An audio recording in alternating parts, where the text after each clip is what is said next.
Bonsoir à tous et bienvenue dans notre webinaire consacré ce soir au concours post-bac et aux études de médecine hors de France principalement. Donc je suis Caroline Mignalet, directrice de Averroès e-Learning pour ceux qui ne me connaissent pas. J'espère que vous m'entendez bien. Ce webinaire est organisé donc en partenariat. Vous m'entendez? Oui. Oui, ok.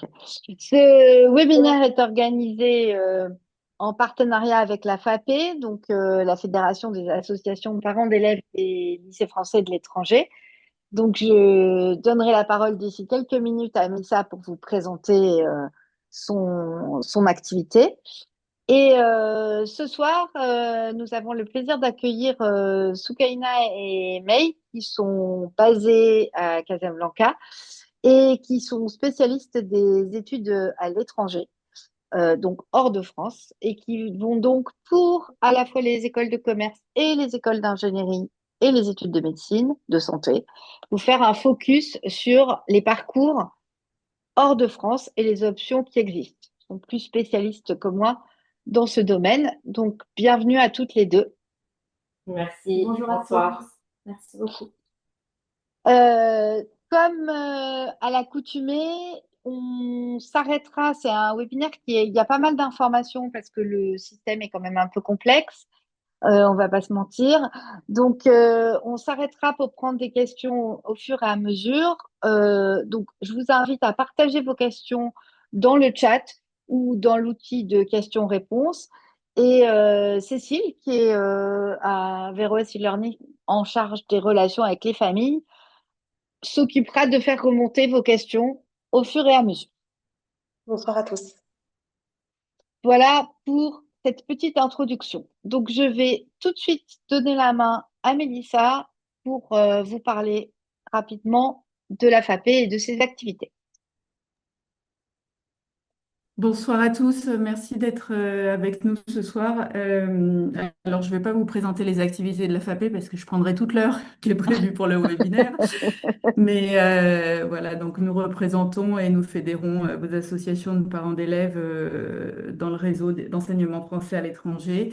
Et donc, merci beaucoup à Averroès et à Caroline et à ces invités pour être venus ce soir nous partager leur expertise sur une préparation efficace pour les études dans les filières sélectives de commerce, d'ingénieur et de médecine. Alors voilà, comment on va se préparer?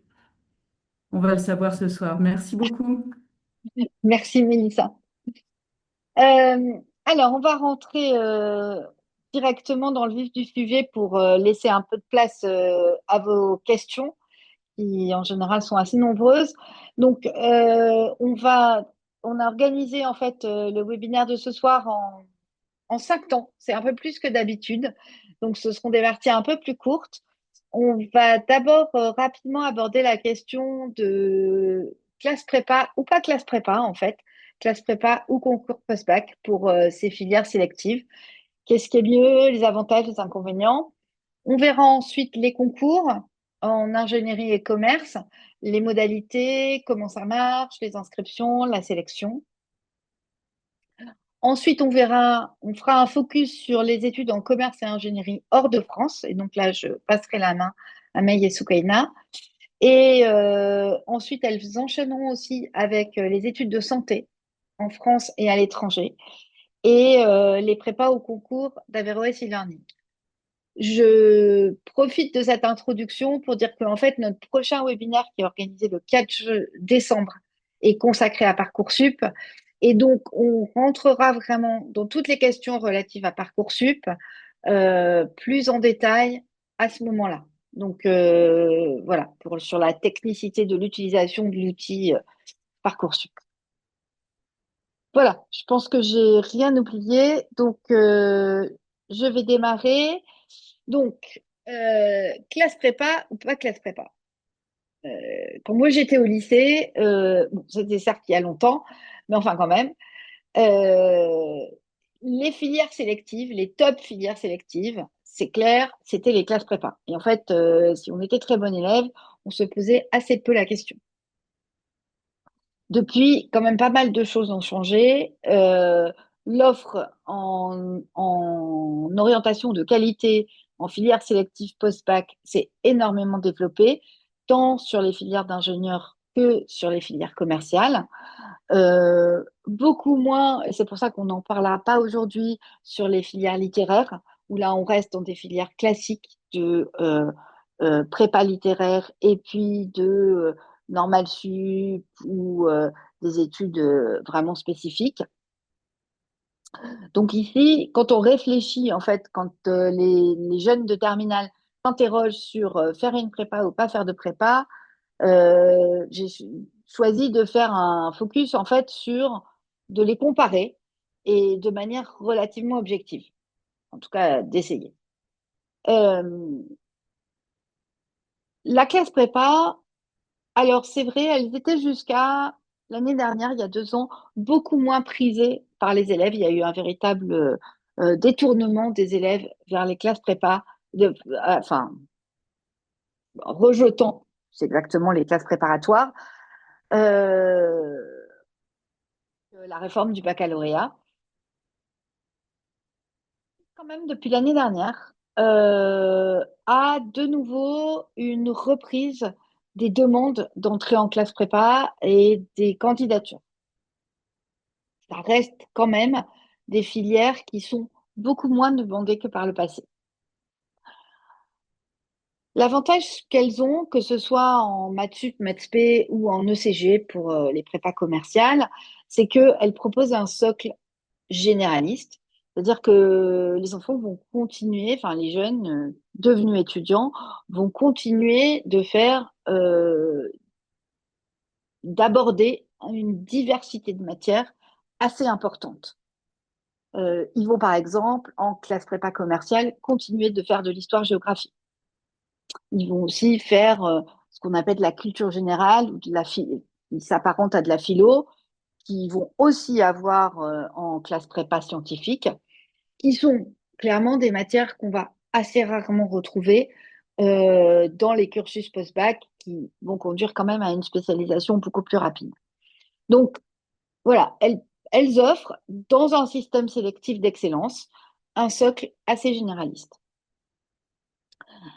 Elles ont aussi l'avantage d'avoir un encadrement beaucoup plus euh, de proximité. Les classes prépa sont en règle générale dans les lycées. Donc en fait, et ça peut être un inconvénient pour certains élèves qui en ont ras-le-bol du lycée et qui ont envie de changer d'ambiance, changer d'environnement, sans pour autant, enfin, tout en voulant plus exactement faire des études sélectives, mais qui en ont marre du lycée. Les classes prépa, elles sont dans le lycée. Le fonctionnement d'une classe prépa, c'est globalement, d'un point de vue pratique, le fonctionnement de la terminale. C'est-à-dire, on va dans le même lieu, on a un proviseur, on a un CPE, il y a des contrôles des présences, il y a une cantine, enfin, etc. On n'est pas encore complètement dans une vie étudiante plus classique telle que les élèves peuvent se l'imaginer. Ça peut être un inconvénient pour certains élèves. En même temps, dans une classe de taille raisonnable, c'est-à-dire une trentaine d'élèves, avec une équipe d'enseignants qui est vraiment dédiée aux enfants, un prof principal, un référent, etc. Donc un encadrement plus proche, plus, plus comme au lycée.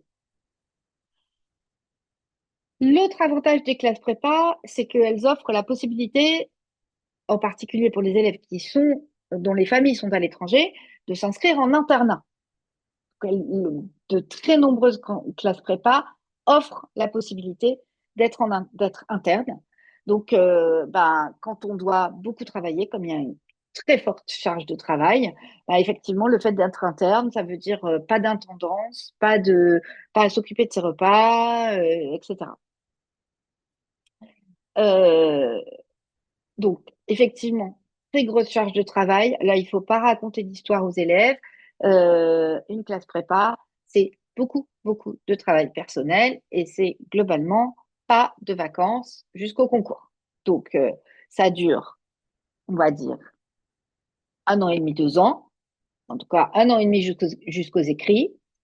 C'est dense du 3 septembre jusqu'à ce qu'ils passent les concours écrits et les concours oraux. En termes de calendrier, les classes prépa sont sur le calendrier classique du lycée, c'est-à-dire avec une rentrée le 3 septembre, des vacances à la Toussaint, des vacances à Noël, des vacances en février, enfin vacances entre guillemets, et des vacances à Pâques. Voilà. La semaine en classe prépa est plus étendue qu'au lycée, puisque en règle générale, les élèves ont des cols le mercredi après-midi ou le samedi. En termes d'employabilité, les classes prépa ouvrent les portes quand même des plus grands programmes grandes écoles. Polytechnique, HEC, le programme grande école de l'ESSEC. Alors, même si on y reviendra pour l'ESSEC, il y a des passerelles. Globalement, quand même, ces portes-là. Et si votre enfant veut faire Centrale ou les mines, il n'y a pas beaucoup d'autres possibilités. Voilà. Donc, évidemment, à la sortie de ces écoles-là, qui sont le top du top et en école de commerce et en école d'ingénieur, bien évidemment que l'employabilité des élèves, enfin des futurs actifs, est très favorable. En ce qui concerne les écoles post-bac, le cursus est souvent moins théorique, même si, je mets un petit bémol, les 2 premières années donc, de ces cursus en 3 ou 5 ans, on y reviendra tout à l'heure, quand même des cursus où on acquiert une partie des choses qu'on devrait acquérir en classe prépa. Pas se mentir, en particulier dans les écoles d'ingénieurs, les 2 premières années les élèves les appellent des prépas intégrés. Pas tout à fait des prépas intégrés, mais enfin, c'est un peu l'idée. C'est-à-dire qu'en termes de contenu, oui, il faut faire des maths et oui, il faut faire de la physique pour avoir les outils pour ensuite pouvoir aborder des problématiques plus techniques, plus spécialisées. L'avantage qu'elles ont quand même pour un très grand nombre d'élèves, c'est qu'elles proposent, en particulier les écoles de commerce, dès la 2e année, parfois même en première année, des stages. Elles proposent, c'est-à-dire que ça fait partie du cursus et les stages sont obligatoires. Donc, ça donne aux élèves la possibilité aussi d'avoir un pied dans leur futur et un pied à l'école, un pied académique. En règle générale, dans les écoles d'ingénieurs, les stages démarrent plutôt en 3e année. L'environnement de ces écoles post-bac est quand même un petit peu moins scolaire. On est plus sur une vie étudiante classique, avec souvent des associations étudiantes, des bureaux des élèves, des activités extrascolaires plus développées, du sport organisé dans l'école, etc. Donc, on est plus sur un environnement plus proche d'une vie étudiante telle qu'on se l'imagine, ou telle que les élèves se l'imaginent. Elle nécessite de la part des élèves, parce que l'encadrement est bien sûr moins serré qu'en classe prépa, elle nécessite plus d'autonomie. Il faut savoir se prendre en main, parce que sinon, on se laisse quand même assez vite déborder. Et elles offrent la possibilité, pour certains élèves qui sauraient déjà et très exactement ce qu'ils ont envie de faire, elles offrent la possibilité de se spécialiser beaucoup plus rapidement. Leur dernier, j'ai envie de dire, avantage, c'est qu'elles sont à des profils beaucoup plus variés en termes de choix de spécialité, niveau scolaire, etc. Ça ouvre quand même plus de portes. Par exemple, on y reviendra, mais dans certaines écoles d'ingénieurs post-bac, on va accepter des profils d'élèves avec une seule matière scientifique. On a des élèves tous les ans, là, Cécile parlait avec une maman d'élève hier ou avant-hier, un élève qui vraiment hésite, il a spé maths, spé sciences économiques et sociales, il pourrait tout aussi bien partir vers des études scientifiques que vers des études plus commerciales, que vers des études en Sciences Po. Enfin, il a encore tout un champ de possibles ouverts. Bon, ben, via ces concours post-bac, c'est possible. En prépa, il faut choisir. Si on n'a pas deux spé scientifiques, on ne va pas en maths sup. C'est pas vrai. Donc, voilà. Donc, voilà un peu pour cette comparaison. Je ne dirais pas qu'il y a un gagnant. Je ne dirais pas c'est mieux les prépas, c'est mieux les post-bac. Euh, Ça dépend des profils des élèves, ça dépend des projets, ça dépend des envies. Euh, voilà, c'est une discussion à avoir si elle se pose. Voilà pour ce premier point introductif. Donc maintenant, on va vraiment s'intéresser au parcours. Donc rapidement, le parcours de candidature, quel que soit le concours choisi, quelle que soit la voie choisie, et y compris pour les classes prépa, euh, ce- une grande partie des choses va se dérouler sur Parcoursup. On verra qu'il y a aussi des accès directs hors Parcoursup. Euh, Chaque concours ou spécialité de prépa va compter pour un vœu dans Parcoursup. Et ensuite, les enfants auront la possibilité de choisir des sous-vœux, c'est-à-dire de sélectionner dans le cadre de ces concours un certain nombre d'écoles ou dans le cadre d'une prépa ECG un certain nombre d'établissements.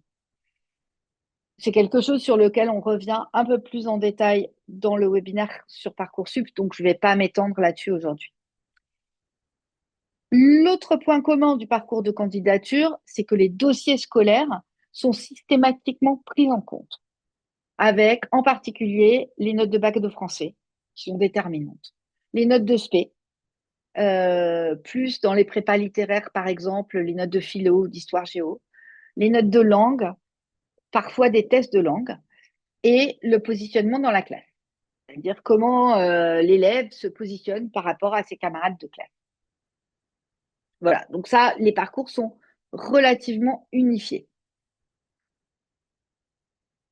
Quand on rentre véritablement dans les parcours post-bac en commerce et ingénierie, donc là en France, on est face à une offre de parcours qui est très diversifiée et qui peut parfois être un petit peu déroutante.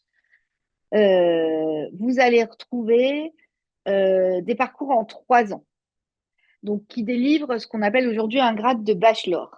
Un grade de bachelor, c'est l'équivalent d'une licence. Il y a aujourd'hui une harmonisation européenne des grades de diplôme. Et donc, 3 ans, c'est un niveau licence et qui permettra d'accéder à des masters spécialisés en 2 ans. On va ensuite trouver, dans les écoles de commerce, des programmes en 4 ans qu'on appelle des BBA, des Bachelor in Business Administration. Alors, ça s'appelle un bachelor, mais c'est en 4 ans. Donc, il y a une année de plus que dans le bachelor classique. En général, la spécificité de ces cursus est qu'ils proposent 2 ans en France et 2 ans à l'étranger. Donc, c'est effectivement une licence plus, avec cette expérience, cette ouverture à l'international. Ils permettent en général d'accéder à des masters spécialisés, parfois en une année. Et vous avez ensuite des cursus en 5 ans qu'on appelle des programmes grande école, c'est-à-dire que les élèves intègrent dès leur année de terminale une école dans laquelle ils vont faire leurs 5 ans d'études, donc l'équivalent de leur licence, puis l'équivalent de leur master. C'est ce qu'on appelle un programme grande école. Euh, Dans les écoles de commerce, par exemple, troisième année, ils peuvent être rejoints dans certaines écoles par les élèves qui sortent de classe préparatoire. Ces écoles, enfin ces programmes, délivrent pour les écoles d'ingénieurs un titre d'ingénieur ou un grade de master pour les écoles de commerce. Voilà, donc déjà, première un peu complexité, ce qui fait que quand vous regardez les plateformes de concours, les offres possibles, ben voilà, il faut se demander, est-ce que je pars sur un programme en 3 ans pour me laisser le choix ensuite de choisir un autre master, Est-ce que j'ai envie de passer 2 ans à l'international et auquel cas je vais plutôt sur un BBA en commerce, ou bien est-ce que je pars directement sur un programme grande école parce que c'est ça que je veux, parce que au bout je veux mon diplôme d'ingénieur ou mon grade de master. Donc voilà pour cette offre assez diversifiée finalement. Pour répondre à cette offre diversifiée, on a des concours qui sont mutualisés. Des concours mutualisés, ça veut dire que c'est d'ailleurs même chose à l'issue des classes prépa. Il y a des banques de concours et en passant un seul concours, les élèves candidatent à X écoles. En ce qui concerne les concours post-bac, vous avez 2 concours principaux pour les écoles de commerce, qui s'appelle le concours Sésame, qui ouvre de mémoire 17 écoles. Mais évidemment plus de programmes, parce qu'il y a des programmes en 3 ans, en 4 ans et en 5 ans. Et vous avez le concours Access,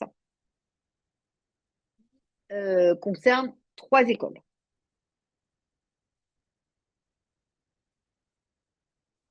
Et pour les écoles d'ingénieurs, vous avez donc 4 concours principaux, euh, avec des épreuves écrites qui sont organisées. Alors, et là, j'insiste parce que c'est important, soit en distanciel, soit dans des centres ouverts à l'étranger. Donc, ces 4 concours principaux sont Puissance Alpha, GP Polytech, Advance et Avenir Bac. Euh, pour Advance, je n'ai pas la date, puisque en fait, elle n'est pas encore sortie. De même que Advance était l'année dernière ouvert en distanciel aux élèves des lycées français de l'étranger, cette année, je n'ai pas cette confirmation. Donc, je ne peux pas le garantir, en tout cas aujourd'hui. École de commerce, on est sur des concours qui vont se passer début avril pour les écrits, fin avril pour les oraux. Ça va très vite, puisque en fait, tout est en QCM. Pour les écoles d'ingénieurs, on est sur des épreuves qui sont organisées plutôt sur la fin du mois d'avril, euh, qui sont essentiellement des écrits, enfin uniquement des écrits, sauf pour le concours Advance, qui a une épreuve orale de motivation pour tout le monde. Les concours sont ouverts à des profils, et je l'ai dit tout à l'heure, c'est plus ouvert que les classes prépa, à des profils relativement variés. Donc, dans les écoles d'ingénieurs, on va retrouver des concours ouverts à des profils d'élèves ayant une science en terminale ou 2 sciences en terminale. Quand je dis science, c'est spécialité scientifique, c'est-à-dire physique-chimie, NSI, sciences de l'ingénieur, SVT, je crois que j'aurais oublié, avec ou sans spé-maths. Et maths, bien sûr.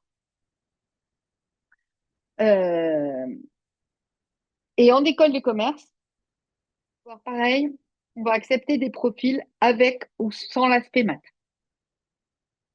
Attention quand même, euh, sans spé-maths et sans l'option maths complémentaire, c'est quand même un peu compliqué parce que, on le verra ultérieurement, il y a des maths, il y a une épreuve de maths au concours. Les processus d'admission sont eux aussi relativement unifiés. C'est-à-dire que chaque concours attribue à l'élève une note de dossier. Cette note de dossier, son poids est assez variable, mais de toute façon, il y a une note de dossier. Ce qui va permettre à un certain nombre de concours, en particulier sur les écoles d'ingénieurs et sur le concours Access pour les écoles de commerce, d'établir une liste de ce qu'ils appellent des grands classés. Ces élèves dits grands classés, euh, exemptés d'épreuves écrites, automatiquement, et ne passeront donc que les oraux. Ça veut dire que pour les écoles d'ingénieurs qui n'ont pas d'épreuves orales, ils sont directement admis sur la base de leur dossier, sans passer les épreuves. Ensuite, les élèves passent des épreuves écrites sous forme de QCM, toutes sous forme de QCM. et des épreuves orales. Donc ça, uniquement pour les écoles de commerce et le concours Advance. Les épreuves orales, donc sur et Advance et les écoles de commerce, vous avez un entretien de motivation. Et pour les écoles de commerce uniquement, vous avez des épreuves de langue à l'oral. Donc ça, ce sont les bases de concours qui existent. Chacun de ces concours représentant un vœu dans Parcoursup.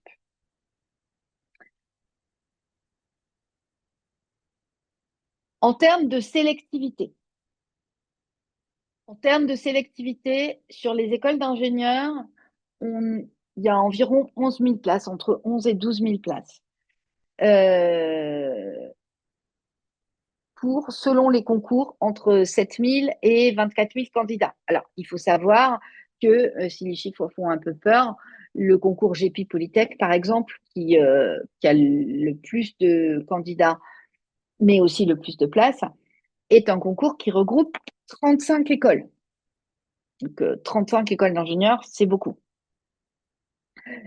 Pour les concours d'écoles d'ingénieurs, le taux de sélectivité, c'est-à-dire le rapport entre le nombre d'admis et le nombre de candidats, est entre, selon les concours, 17% et 28%.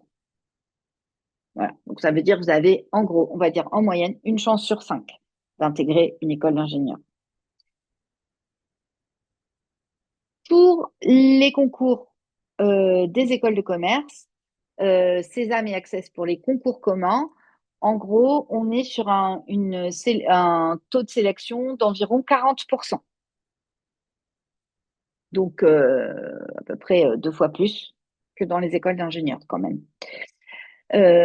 En plus de ça, je signale que certaines écoles, comme le BBA de l'EDEC ou le bachelor de l'ESCP, ont des concours spécifiques.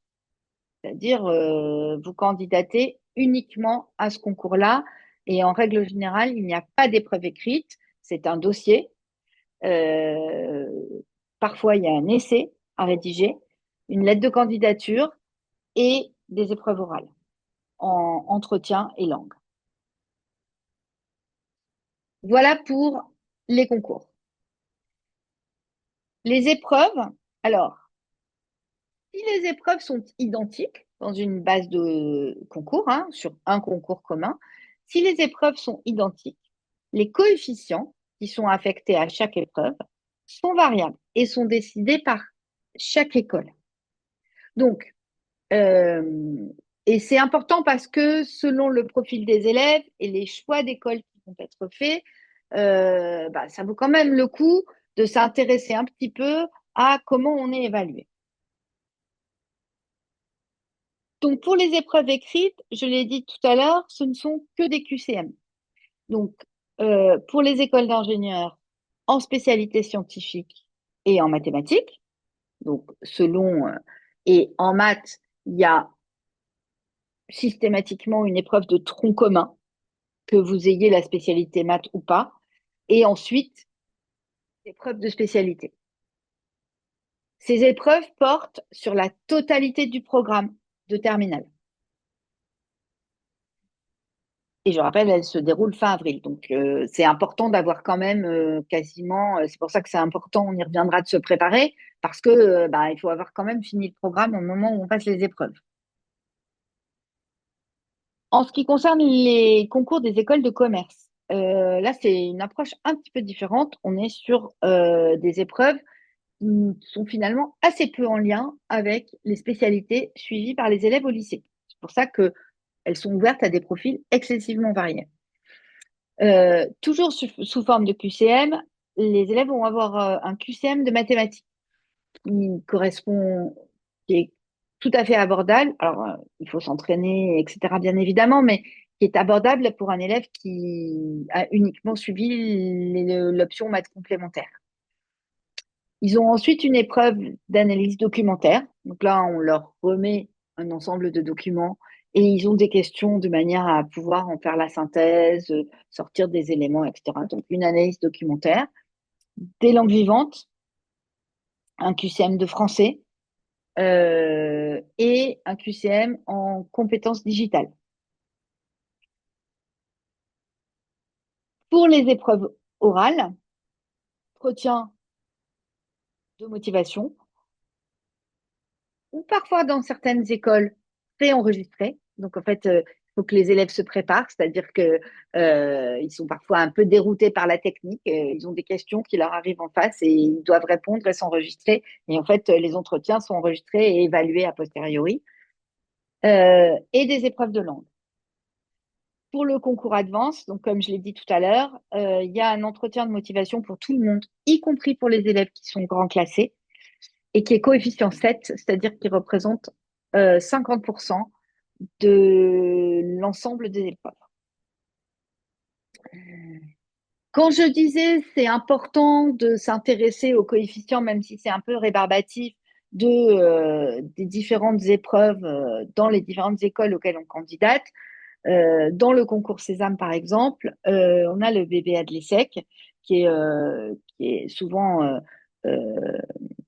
visé par les élèves, en fait, comme étant un peu leur top choix. C'est le programme qui accorde au QCM de maths le plus gros coefficient de toutes les écoles du concours. Donc, l'épreuve de maths compte pour 40% du résultat.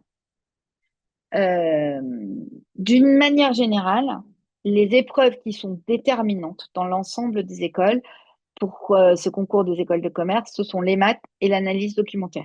Et dans une moindre mesure, la première langue vivante.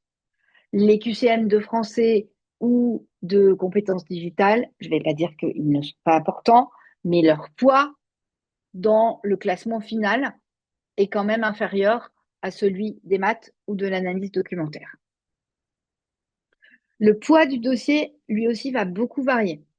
Là où il est le plus élevé, c'est sur le concours Puissance Alpha, où il compte pour 50%. Et ça va jusqu'à 0. Donc, l'école de commerce de Grenoble, le programme post-bac de l'école de commerce de Grenoble, qui est accessible via le concours Sésame, donc, qui est un programme en 5 ans, n'accorde le dossier, les points accordés au dossier sont des points bonus. C'est-à-dire que le dossier ne compte pas dans les coefficients, dans les 100%. C'est en plus. C'est 15 points en plus. 15 points bonus en plus. Évidemment, ça compte dans le classement final. Mais voilà. Donc, ça ouvre aussi des possibilités à des élèves avec parfois des dossiers bons ou moyen bons. Ça ouvre des portes de véritablement bons cursus et bonnes écoles ensuite par la suite.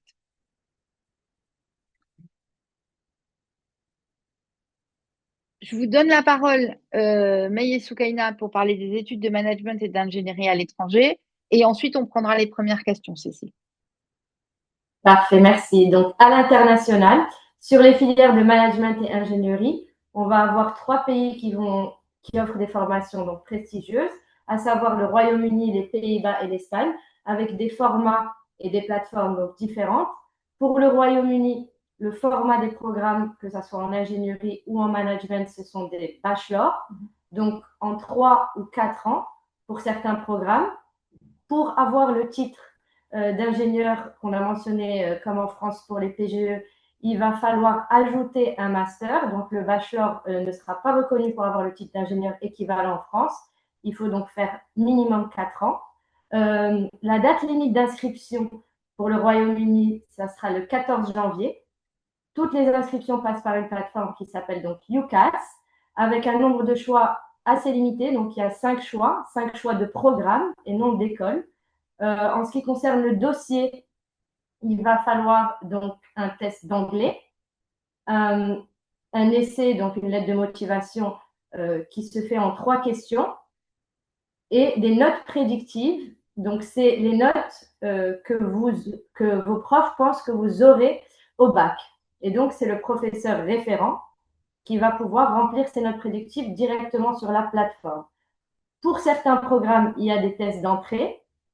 Les dates limites d'inscription pour cette thèse d'entrée, c'est en décembre. Donc, si vous comptez vous inscrire au Royaume-Uni en ingénierie, il faut se renseigner rapidement. Et les tests se passent donc début janvier, entre le 8 et le 10 janvier, pour l'ESAT et le TMUA, donc les tests de maths et de physique pour intégrer les programmes d'ingénierie au Royaume-Uni.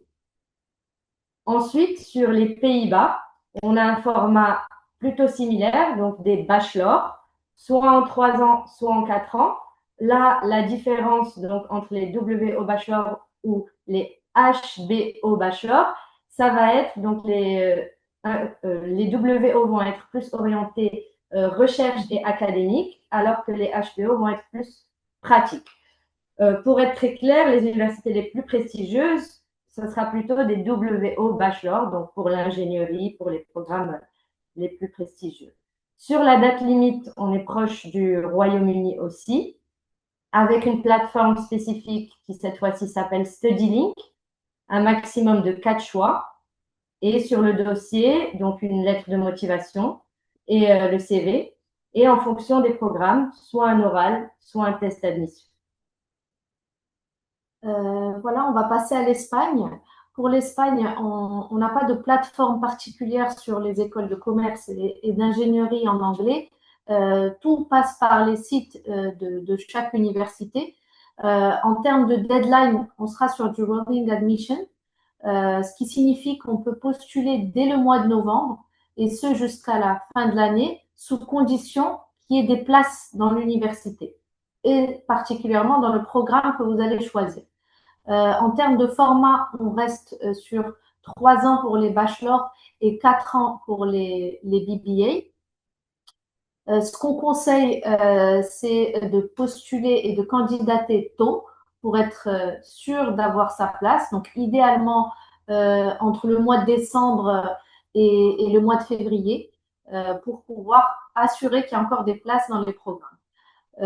En ce qui concerne ce qu'il faut pour maximiser donc, votre profil et votre candidature, il y a le CV qui va être très important en Espagne. Donc, dans le CV, il faut mettre en valeur toutes les activités extrascolaires, les stages, les associations, les sports et aussi votre niveau en langue. Si vous avez peut-être l'allemand en langue vivante, ou l'espagnol, ou étudier aussi, parfois on a des élèves qui ont étudié du chinois, tout ça c'est des plus. Les voyages aussi peuvent faire la différence si vous avez fait un voyage seul, ce qui permet aussi de mettre en valeur votre autonomie. Il y a un autre élément qui est important sur les candidatures en Espagne, ce sont les lettres de recommandation faites par des professeurs, soit de l'année de première, soit de l'année de terminale. Ça valorise donc la candidature. Et ensuite, des lettres de motivation en fonction des universités. Voilà. Il va y avoir aussi des tests d'admission. Certaines écoles font passer des tests de logique ou des tests à l'oral pour voir vos compétences en anglais avant de passer des entretiens avec un responsable des admissions. Voilà, mais malgré ces tests-là, l'IELTS est quasiment obligatoire dans toutes les écoles pour les élèves issus des lycées français.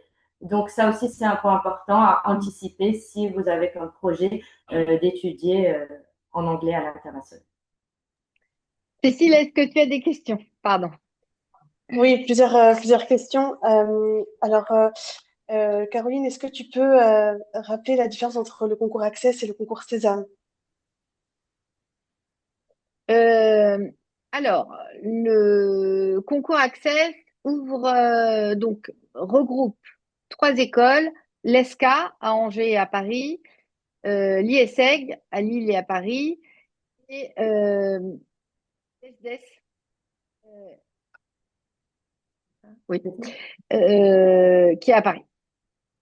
Il y a 2 sites et un autre site, ça m'échappe. En termes de concours, le concours Access a la spécificité d'avoir une épreuve de maths plus exigeante que le concours Sésame, qui est une vraie épreuve de maths. Et l'autre spécificité du concours Access, c'est qu'il a mis en place depuis l'année dernière, donc depuis le concours 2025, un système de grands classés. Toutes les écoles, enfin les 3 écoles concernées par le concours Access sont des programmes grande école. Donc on s'inscrit pour un programme en 5 ans. Il n'y a pas de 3 ans, 4 ans, 5 ans. Le concours Sésame, lui, c'est 17 écoles, donc parmi lesquelles, j'ai pas repris mes notes sous les yeux, mais parmi lesquelles ben, l'ESSEC, Neoma, l'EM Normandie, Cage,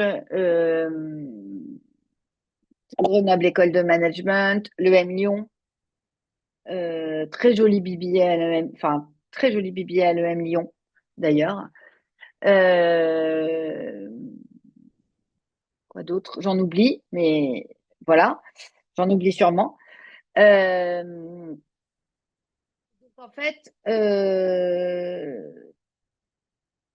nombre d'épreuves est plus varié, plus large, mais globalement, voilà les seules différences en fait. J'ai envie de dire. Toutes les épreuves pour les 2 concours, toutes les épreuves se passent en ligne. Euh,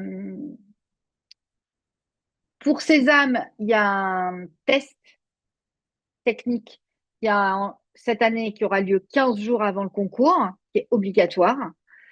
Euh, et voilà, je crois que c'est vraiment les seules différences. C'est vraiment les choix d'école et les choix de programme. D'accord. Ensuite, pour la partie école d'ingénieur, est-ce qu'il y a une doublette de spécialité idéale à avoir en terminale? Alors, je vais répondre avec du bon sens. La majorité des élèves, enfin, c'est les statistiques des concours, hein, la majorité des élèves ont, sans surprise, spé maths et spé physique chimie en terminale.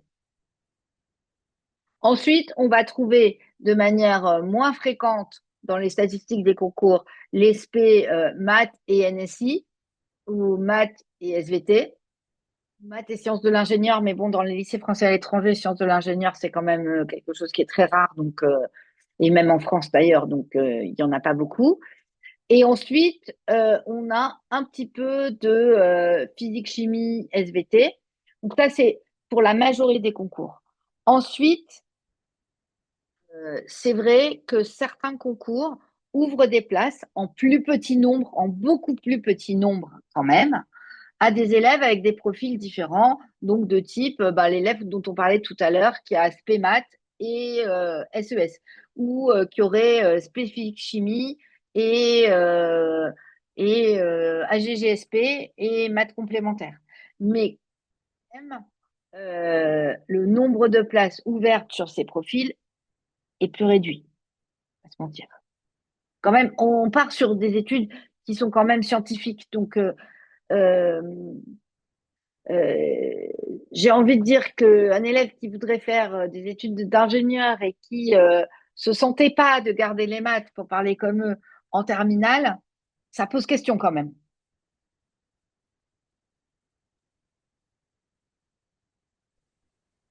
Ensuite, concernant l'option maths experte, que ce soit en France ou à l'international, est-ce que c'est réellement valorisé? Est-ce que c'est un plus? Alors, c'est un plus dans leur dossier. Donc ensuite, tout dépend dans quelle mesure le dossier est pris en compte. Et essentiellement sur ça. Ensuite, le fait d'avoir fait le programme de maths experte leur fait quand même prendre un peu d'avance sur le programme de première année. Donc, si je prends l'exemple de, par exemple, l'école, la très bonne école d'ingénieurs dans le digital, etc., enfin l'EPITA, qui est un peu partout, enfin, non, il y a quatre sites en France, qui est accessible via le concours Access. L'EPITA démarre parce que l'école appelle une piscine. Donc, les élèves sont mis une espèce de sous cloche, enfin, un peu comme sous l'eau, pendant le premier mois, au moins. Et là, ils font que travailler nuit et jour. Ils ont leurs premières épreuves, leurs premières notes, etc. Donc, évidemment, si les élèves ont fait maths experte, ils ont cette petite longueur d'avance qui fait que c'est un peu plus confortable. Bon, voilà. Donc, il n'y a pas d'épreuve de maths experte à aucun concours. Sur l'international, au Royaume-Uni notamment, donc sur les programmes d'ingénieurs, 2 spécialités scientifiques obligatoires et l'option maths expert obligatoire dans des écoles comme Imperial, UCL, donc tous les programmes d'excellence, maths expert est obligatoire. L'option. Ensuite, une question sur les études en Espagne pour la partie école d'ingénieur. Est-ce que les lettres sont à faire en espagnol, en anglais ou en quelle langue par le professeur qui fait la lettre de recommandation? Alors, les lettres de recommandation sont acceptées en anglais. Donc, si la lettre de recommandation est faite en anglais, il n'y a pas de souci. Maintenant, certains élèves peuvent la faire en français, la faire traduire si le professeur ne se sent pas de la faire en anglais. Toujours pour l'Espagne, est-ce que les cours ensuite sont dispensés en anglais ou en espagnol, ou les deux? Alors, sur les écoles privées, il y a la possibilité de faire les cours en espagnol, mais si on les a présentés aujourd'hui, on a sélectionné l'Espagne, c'est parce qu'ils proposent des programmes 100% en anglais, notamment pour les bachelors d'ingénierie et de management. Petit retour en France maintenant. Est-ce que, Caroline, tu peux nous citer les meilleures écoles d'ingénieurs qu'il peut avoir en France? Est-ce que tu aurais quelques exemples? Que ce soit avec prépa ou sans. Les meilleures écoles d'ingénieurs, j'ai envie de dire, elles vont être, je vais citer Polytechnique Centrale Les Mines, hein, et les arts et métiers. Voilà. Voilà. Donc, tout ça, c'est accessible après prépa. Alors, je ferai quand même petite sortie sur le bachelor de Polytechnique, enseigné entièrement en anglais,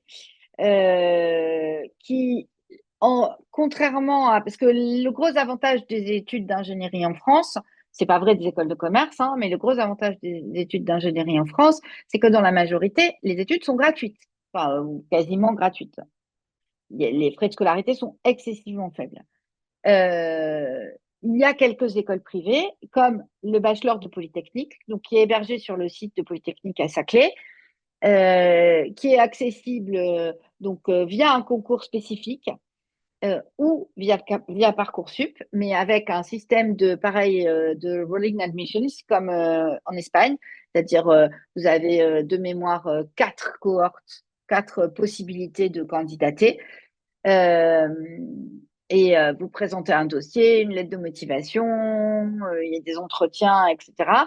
Donc, ça, c'est une possibilité. Et ce bachelor délivre, comme pour les écoles de commerce, un grade de licence qui ensuite permet de candidater en master. Ensuite, sur les écoles d'ingénieurs, des concours des écoles d'ingénieurs, globalement, on est, je sais pas, Soukaina Imei, vous pourrez peut-être compléter. On est sur des très bons niveaux d'écoles d'ingénieurs, en fait, hein, très franchement, qu'il s'agisse des concours GEPI Polytech, etc. On est sur des écoles de qualité qui sont ensuite, c'est un peu la spécificité des études en ingénierie, qui sont ensuite spécialisées dans certains domaines.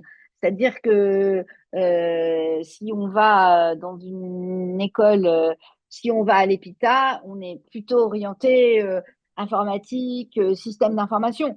Si on va dans une école d'ingénieurs plutôt dirigée vers les biotech, etc., on va faire plus de biologie.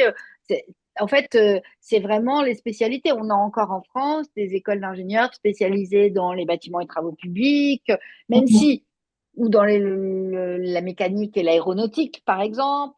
Voilà. Je sais pas, Soukaina et May, est-ce que vous ajouteriez quelque chose là-dessus? Alors complètement, même en comparaison avec d'autres pays, la France reste une excellente option sur la partie ingénierie. Elle reste quand même dans les top choix sur les programmes d'ingénieurs.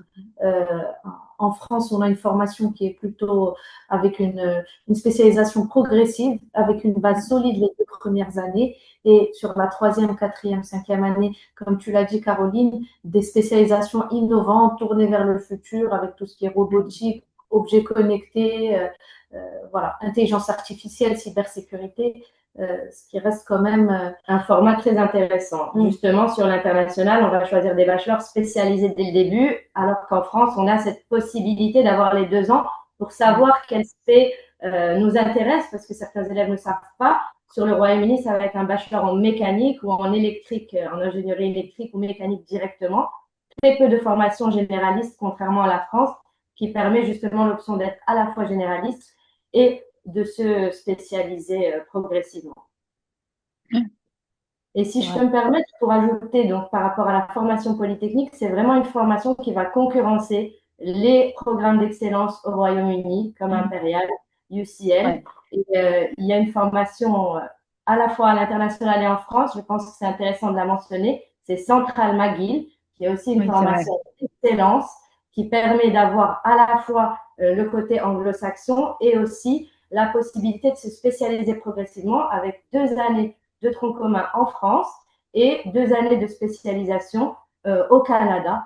Et là, c'est vraiment une formation très intéressante parce qu'elle a à la fois le côté France prestige et l'international avec l'université excellente. C'est vrai. Et on n'a pas mentionné non plus, mais bon, en fait, on peut pas non plus tout dire, un peu, sinon on va dormir là. On n'a pas mentionné le PFL à Lausanne, donc qui là aussi est une école d'excellence, donc avec des critères d'admission super exigeants à Lausanne. Euh, voilà. Donc c'est vrai qu'il y a une vraie. Je pense que sur les écoles, en fait, à la fois sur les écoles de commerce et sur les écoles d'ingénieurs, mais en plus sur les écoles d'ingénieurs, il y a quand même un avantage coût non négligeable. Il y a une offre vraiment d'excellente qualité, euh, diversifiée, qui permet aux élèves de grandir et de se spécialiser petit à petit, parce qu'on le voit bien, enfin, les élèves de terminale, ils sont pas encore complètement décidés sur exactement ce qu'ils veulent faire, et c'est quand même archi normal. Donc, voilà. Et on va avoir la même chose dans les écoles de commerce. Alors, ce que je n'ai pas précisé non plus, et j'ai vu passer une question, c'est que quand on a fait un bachelor en école de commerce et qu'on décide de candidater en master pour rejoindre des programmes grande école d'école de commerce, en fait, on passe un concours. Hein. Si on passe pas le concours après la prépa, on le passe de toute manière après le bachelor. Hein. Donc, et là aussi, il y a un deuxième niveau de concours. Donc, c'est un concours différent de type TOEFL, pas TOEFL, pardon, de type GMAT aux États-Unis, c'est-à-dire des QCM avec des questions de compréhension, des questions de logique, des questions de langue, etc. Bon, globalement, qu'on fasse le bachelor ou la prépa, à un moment donné, il y a de nouveau une sélection. C'est-à-dire qu'il y a une sélection pour entrer en prépa et pour rentrer dans les écoles post-bac, premier niveau de sélection. Et pour les élèves qui choisissent de faire un bachelor et de recandidater en master, il y a un deuxième niveau de sélection à l'issue des 3 premières années, comme les élèves qui sortent de prépa ont un concours en fin de deuxième année de prépa. Ouais. On est quand même sur des filières sélectives, on va pas non plus, on va pas se raconter des choses, quoi. Cécile, est-ce que... Une dernière question concernant l'épreuve de maths en première, pour les élèves qui sont actuellement en première. Ouais. Est-ce qu'on sait déjà si cette note sera valorisée au même titre que les notes du bac de français ou autre? Alors, on ne sait pas du tout, bien évidemment. Là, on est complètement dans la prospective, mais ça me paraît assez naturel. En fait, par rapport aux dossiers et aux incertitudes concernant les dossiers, etc., évidemment que le fait d'avoir une note de bac, soit sur la spécialité, soit sur les maths de tronc commun, bah oui, il va apporter un élément plus grande objectivité au dossier.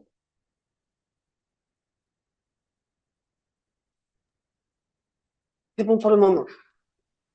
Passer alors aux études de santé à l'étranger. Donc, de nouveau, en France, on y reviendra dans le webinaire Parcoursup, hein. En France, globalement, on a soit des accès PASS, donc parcours des études de santé, soit des accès en licence d'accès santé. Et globalement, en France, il n'y a pas de choix, tout passe par les universités. OK. Donne. Donc, on passe à l'international sur tout l'aspect donc santé. D'abord sur l'Espagne, je précise que ces informations sont principalement sur le système privé, qui est aussi validé et régi par l'État, parce qu'après, une fois qu'on choisit sa spécialisation, par exemple en médecine, tout le monde passe le même test. C'est juste que pour intégrer donc la santé, on passe pas par la sélectivité. Donc, le format en médecine en Espagne, on a donc 6 ans pour la médecine, puis ensuite, vous pourrez choisir votre spécialité, 5 ans en pharmacie et 5 ans en dentaire. En termes de deadline, encore une fois, ça démarre dès le mois de novembre et tout au long de l'année. Maintenant, de par notre expérience, par exemple, la pharmacie, sur certaines universités prestigieuses, il peut ne plus y avoir de place dès le mois de janvier. Donc, il faut le faire assez rapidement. Sur la médecine, donc il va y avoir, en fonction des universités, des tests et des langues choisies. Donc, il y a soit des programmes bilingues, soit des programmes en espagnol. Vous aurez des tests de langue à passer, un test de médecine en chimie et en biologie. Et 60% de votre dossier sera noté sur vos notes de première qui vont devoir être homologuées sur le système espagnol. Donc, elles vont être converties en notes espagnoles. Voilà globalement. Pour le dentaire, il n'y a pas de test. Ça sera sur dossier et entretien. Et la possibilité d'étudier en anglais pour certaines formations, ce qui sur ces écoles privées. Ce qui reste quand même un point très intéressant. Ensuite, on a la Belgique. Donc, pour la Belgique, on a la pharmacie où les inscriptions vont se faire entre le mois de janvier et le mois de mars sur les universités. Donc, l'inscription se fait sur dossier. Ensuite, on va avoir donc la médecine et le dentaire. Là, c'est conditionné à un test de médecine qui est quand même assez costaud, sur lequel il faut beaucoup se préparer. Ce test, on s'y inscrit via la plateforme ARES, donc belge, entre le 1er juin et le 10 juillet. Il se passe en été. Donc, les élèves doivent vraiment travailler ce test pour espérer avoir une place. Pourquoi? Parce que la Belgique, donc, ils ont des quotas pour les élèves non résidents belges. Et ce quota, c'est autour de 15% des admis, ce qui reste faible. Voilà. Par contre, contrairement à la France, une fois qu'on intègre la médecine en Belgique, on l'intègre donc dès la première année, contrairement à la France où on va avoir l'année de passe, puis une sélection à la fin de la première année. Voilà. Et pour conclure, en termes de coûts, l'Espagne, c'est du privé, on est autour de 15-20 000 euros l'année, alors que la Belgique, on est sur du public. D'accord. OK. Et donc en France et en Belgique. OK. Merci beaucoup. Alors, en ce qui concerne les préparations de concours, donc pour finir, et puis on prendra les dernières questions.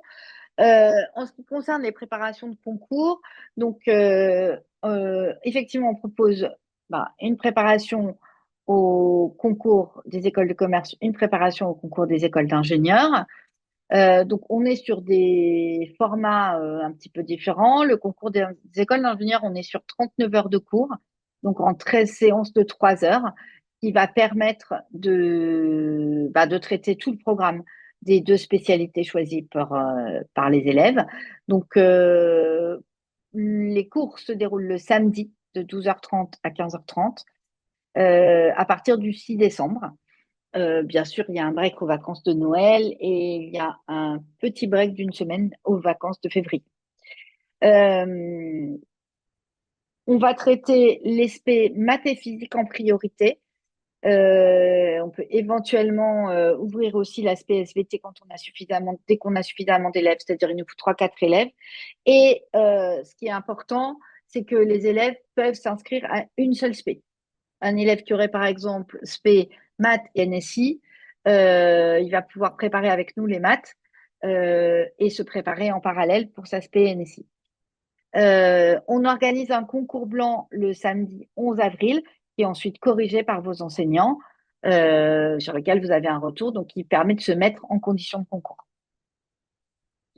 Pour le concours des écoles de commerce, on est sur un format de 24 heures de cours en 11 séances, donc avec 2 séances de 3 heures et le reste en séance de 2 heures, sur lequel on va traiter les 4 grands piliers du concours: l'analyse documentaire, la culture générale et les questions contemporaines, les QCM de français et de compétences digitales et les maths. Pour les écoles d'ingé, on commence le 6 décembre parce que il faut le temps de ces 13 séances. Pour les écoles de commerce, on commence le week-end du 10 janvier. Les cours sont organisés soit le samedi, soit le dimanche en fonction des disponibilités des élèves. Voilà. Les groupes sont de 8 élèves maximum. Et globalement, sur les 10 dernières années, on peut être assez content d'avoir 100% de réussite aux épreuves d'admissibilité dans les deux cas. Donc ça, je ne peux que m'en réjouir. Et alors, c'est pas grâce à moi parce que je n'y interviens pas, mais c'est quand même grâce à une équipe de profs qui sont et spécialistes des concours et spécialistes de l'art matière et qui vont encadrer vos enfants, en particulier pour le concours Sésame, par exemple. Kevin est examinateur du concours Access, membre de jury, correcteur depuis des années. Donc voilà, on apporte aux enfants une expertise de ce point de vue-là. Pour avoir plus d'informations, vous pouvez bien évidemment nous contacter. Si vous avez besoin de contacter Soukaina et May pour des études à l'étranger, c'est pareil. Bien sûr, on vous mettra leurs coordonnées. J'ai oublié de les mettre à la fin. Et voilà. Donc, je ne sais pas si Cécile, tu as des questions pour finir. Je laisse les coordonnées comme ça, plus facile.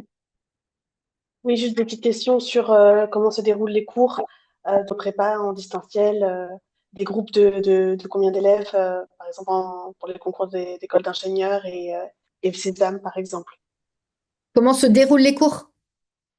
Alors en fait, alors c'est un petit peu différent parce que sur les concours des écoles, les prépas aux écoles d'ingénieurs, pour le coup, on est sur du programme de terminale, donc ça permet aussi de travailler ces spécialités de terminale. L'enseignant fait toujours un point de cours. Alors, un point de cours, il refait pas le cours, bien évidemment. En fait, il fait un focus sur les difficultés d'un chapitre, sur les modes de raisonnement, les techniques spécifiques d'un chapitre. Et ensuite, il travaille sur la base d'exercices progressifs pour s'assurer que les techniques sont bonnes et ensuite sur des sujets de concours. Donc ça, c'est en maths et en physique, ils travaillent de cette manière-là et ça leur permet de couvrir l'intégralité du programme et de maths et de physique entre le mois de décembre et donc le dernier cours est le 5 avril, je crois, et le 5 avril. Donc, ça permet ensuite aux élèves, bon, et s'ils sont prêts pour les concours du 26 avril, bien évidemment, ils sont quand même un peu plus prêts pour le bac au mois de juin. Pour les concours des écoles de commerce, là, c'est un petit peu différent puisque les épreuves sont vraiment très spécifiques. Donc là, il y a beaucoup de méthodologie à la fois de la gestion des QCM, mais aussi de méthodologie et de technique. Bien évidemment, en analyse documentaire, comment est-ce qu'on lit très vite un dossier, comment est-ce qu'on dégage d'un dossier les éléments clés, les idées directrices d'un texte qui fait 2 pages, etc. Donc ça, c'est vraiment de la technique sur la base d'entraînement, de sujets d'anal, etc. Euh, pour la partie questions contemporaines, il y a, enfin, oui, questions contemporaines, c'est vraiment de l'actualité. Donc là, les élèves travaillent une méthode de revue de presse et ben, sont invités à collaborer à un dossier collectif de manière à couvrir un maximum d'actualités, même si bien évidemment on ne peut pas être exhaustif sur cette partie-là. Sur la partie compétences digitales, là aussi, c'est vraiment, on revoit les grands principes, les grands mécanismes, et ensuite, c'est quand même beaucoup de bon sens sur cette partie-là. Et en maths, donc ils reprennent, les QCM de maths c'est vraiment des maths de tronc commun, enfin, c'est vraiment des compétences mathématiques, compétences calculatoires, compétences mathématiques, compétences de logique. Donc là, l'enseignant reprend les points essentiels du programme, puisqu'il y a un programme. Et ensuite, c'est vraiment de l'entraînement à la technique du QCM, de manière à bah, perdre le moins de points possible, puisque un QCM, ce qui le caractérise, c'est qu'il est noté en points négatifs quand la réponse est fausse. Donc, donc voilà, il n'y a pas de concours blanc sur le concours Sésame parce qu'en fait, quand les élèves s'inscrivent à Sésame, ils ont accès à la plateforme euh, Sésame. Je crois qu'elle s'appelle plateforme Sésame ou My Sésame, je crois. Et là, ils ont plein de QCM, plein d'entraînements disponibles. Donc, en fait, l'enseignant qui travaille avec eux travaille les méthodes, les invite à aller faire des tests, les corrige avec eux, etc. Voilà. Merci beaucoup. Pas d'autres questions. Bien évidemment, tous les cours sont en distanciel. Voilà. Et les élèves viennent bah, d'un peu partout, en fait, j'avoue, dans le monde. Voilà. Je ne sais pas si Mei et Soukaina, vous avez quelque chose que vous voudriez ajouter? Merci beaucoup de nous avoir invités à vous rejoindre aujourd'hui. Et bien sûr, si vous avez d'autres questions, vous pouvez donc demander à Cécile, elle nous les transmettra ou prendre notre contact directement, ne serait-ce que pour avoir des informations. On reste disponible, bien sûr. Super. Eh ben, merci beaucoup. Merci beaucoup. Merci pour votre présence. Rendez-vous donc le 4 décembre pour Parcoursup. Et je vous souhaite une super bonne soirée à tous. Au revoir. Au revoir.